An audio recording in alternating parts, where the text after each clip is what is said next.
Bonjour les amis, je suis ravie de vous retrouver, je m'appelle Martine Gagnon et aujourd'hui, j'avais envie de vous parler de quelques éléments qui pourraient nous permettre, je me mets bien sûr dans le lot parce que je suis exactement comme vous, avec des hauts et des bas, parce que c'est le propre d'une vie, il y a des hauts et des bas, et si on pense qu'on va être heureux du matin au soir, du premier au dernier jour de notre vie, évidemment, vous l'avez bien compris, c'est totalement illusoire, et ça serait ridicule de penser comme ça. Par contre, il y a des choses à faire qui pourraient peut-être nous aider à avoir plus de sérénité. Et la première des choses, je considère que, évitons d'être dans le passé.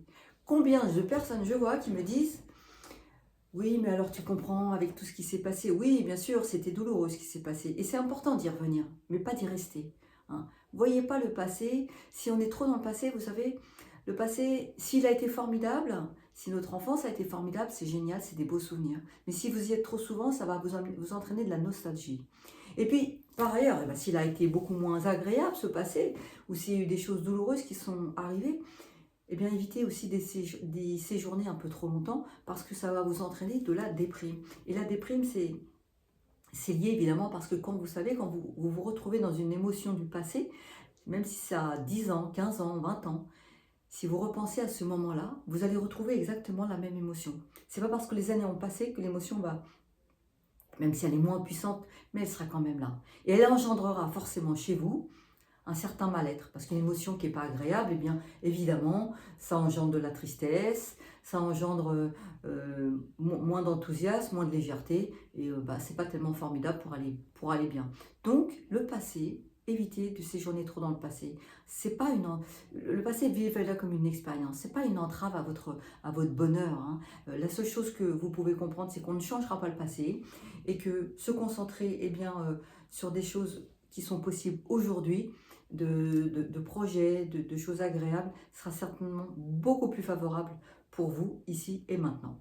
Ensuite, la deuxième chose qui pourrait nous enlever de la légèreté, donc c'est éviter, et pour le coup, de vous tourmenter trop pour l'avenir, de se faire des plans sur l'avenir, de se dire: alors est-ce que je vais arriver à payer ceci ou cela. Alors, je vous raconte ça parce qu'il y a énormément d'exemples évidemment, selon les personnes. Il y en a, ça va être l'angoisse de l'argent, d'autres ça va être l'angoisse de se dire: est-ce que ça va fonctionner avec mon conjoint, je vois qu'il y a des difficultés, les enfants, est-ce que ça va être possible, est-ce qu'ils vont y arriver. Arrêtez de vous tourmenter pour l'avenir. La plupart du temps, les soucis que vous êtes en train de vous faire dans votre tête n'arriveront jamais ou ne se passeront absolument pas comme vous avez pu l'imaginer. Et pourtant, tout ce que vous vous racontez dans votre tête vous empêche parfois de dormir et ça n'arrivera jamais. Alors, ne gaspillez pas votre énergie à cultiver l'incertitude. Ne gaspillez pas ou vous préoccupez pas inutilement à résoudre des choses qui n'arriveront sans doute jamais. Ne vous privez pas d'une certaine sérénité pour aujourd'hui.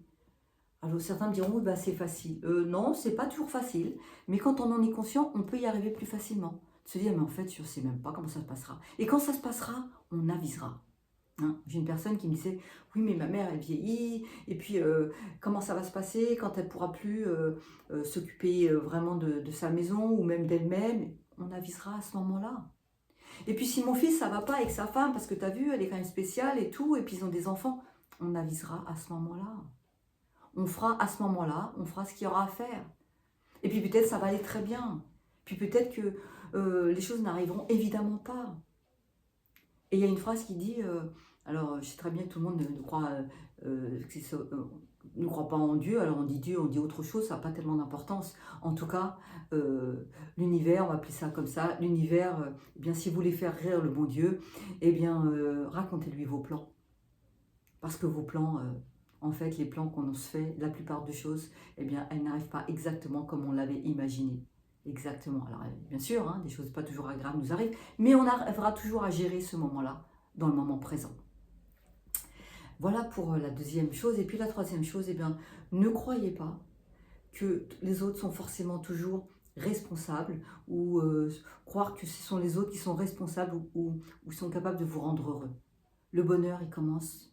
Le bonheur dans votre tête, l'idée de vous rendre heureux commence dans votre tête. C'est-à-dire que croire que l'autre est responsable de votre bonheur est souvent une erreur.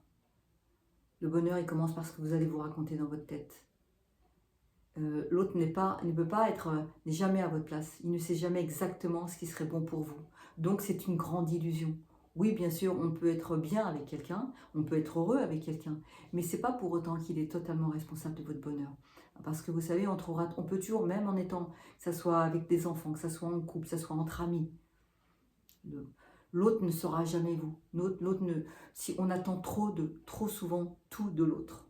Alors quand on attend tout de l'autre, eh bien forcément on n'est pas bien, parce que l'autre il est impossible qu'il fasse exactement comme vous avez besoin. Il ne peut pas combler tous vos vides, tous vos manques, toutes vos difficultés. Pour être heureux, il faut être en paix avec soi-même. C'est la première des choses. Alors être en paix avec soi-même, eh bien c'est faire la paix avec un certain nombre de choses du passé parfois, hein, ne pas ruminer. C'est savoir exactement ce qui vous fait du bien et d'être capable de dire à l'autre ça me fait du bien, et si ça te convient, bon, on va le faire ensemble, et puis si ça ne te convient pas, eh bien je peux aussi le faire toute seule sans forcément tomber dans un conflit. Mais voyez ce qui est bon pour vous. Et des fois, c'est pas des choses toujours très compliquées. Il y a des gens, ils n'osent pas dire à l'autre. Voilà, ça, ils n'osent plus. J'ai une personne qui me disait, ça me ferait tellement du bien de partir 2-3 jours seule dans un truc pour faire de la marche. Et elle n'osait pas le dire à son compagnon. Eh ben, va faire ta marche. Tu n'es pas une mauvaise personne parce que tu as besoin d'aller 3 jours faire ta marche. Et peut-être que ça serait l'occasion que lui aussi, il ose te dire ce qui serait bon pour lui. Alors là, on est sur un mode, la communication peut vous aider, hein, bien sûr, à aller vers ce qui est bon pour vous. Mais ne croyez pas que l'autre, il est responsable totalement de votre bonheur. J'entends bien qu'il peut y contribuer, mais il n'est pas totalement responsable de votre bonheur. C'est lui mettre un pouvoir beaucoup trop important. Le pouvoir, en vrai, c'est vous qui l'avez aussi. Et même si nous traversons des moments difficiles, ça reste votre pouvoir à vous de vous créer des moments de bonheur qui démarrent de vous. Voilà ce que je voulais vous dire aujourd'hui. Ça paraît simple à dire comme ça. J'ai bien conscience que c'est pas toujours facile, mais on peut y travailler parce que finalement, eh bien, le bonheur parfois, ou le fait d'être bien sans forcément parler du bonheur ou d'être heureux parce que c'est fluctuant. Mais en tout cas, j'ai envie de vous dire, on peut s'entraîner à aller dans ce sens. Voilà ce que je voulais vous dire aujourd'hui. Je vous souhaite une excellente journée. Si la vidéo vous a plu, partagez-la. Mettez-moi un pouce si vous avez aimé ou abonnez-vous. En tout cas, je serai ravie de vous retrouver. Et puis, bien sûr, vous vous rappelez, je suis sûre que vous le savez maintenant, c'est que vous êtes unique et de grande valeur, que la vie est courte, alors il est temps vraiment d'en profiter de tous ces instants qu'on peut créer. Et puis, je vous dis à très bientôt dans mes ateliers, en coaching. Je serai ravie de vous accompagner ou dans une prochaine vidéo. Au revoir, à bientôt.